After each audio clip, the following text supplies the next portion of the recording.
ताज्या बातम्यांसाठी पाहत रहा तीचा सागर न्यूज। शिंदेचा करेक्ट कार्यक्रम होणार की पुन्हा निसटणार? ठाकरे शिंदे संघर्षाच्या अंतिम टप्प्यात नेमकं काय घडतंय? महाराष्ट्राच्या राजकारणात गेल्या काही वर्षापासून सुरू असलेल्या ठाकरे शिंदे संघर्षाचा आता निर्णायक टप्पा जवळ आला। बंडखोरीपासून सुरू झालेली ही लढाई सत्ता पक्षावरील दावा, आमदारांची अपात्रता आणि अखेर न्यायालयीन निर्णयापर्यंत पोहोचवली।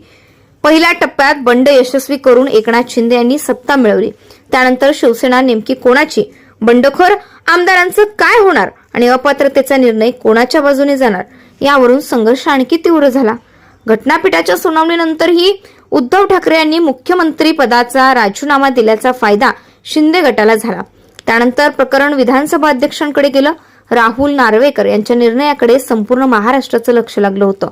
निवडणूक आयोगाच्या निर्णयाचा संदर्भ देत अध्यक्षांनी शिंदे गटाच्या बाजूने कौल दिला।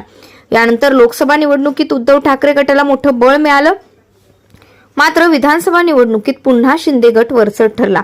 त्यामुळे प्रत्येक टप्प्यावर आता शिंदे अडचणीत येणार, शिंदेचा खेळ संपणार अशा चर्चा रंगल्या। पण प्रत्येक वेळी शिंदे या राजकीय संकटातून निसटताना दिसले। मात्र आता परिस्थिती वेगळी आहे। ही लढाई अंतिम टप्प्यात पोहोचली।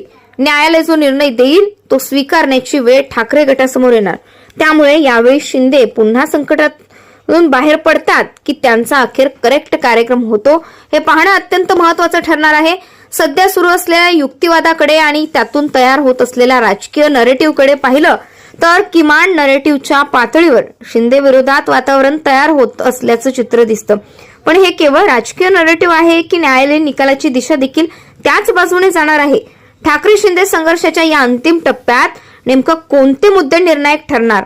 आतापर्यंतच्या प्रत्येक टप्प्यावर शिंदे कसे निसटले आणि यावेळी परिस्थिती का वेगळी असल्याचं बोललं जात आहे, हे सगळं जाणून घेण्यासाठी पाहत रहा तीचा सागर न्यूज।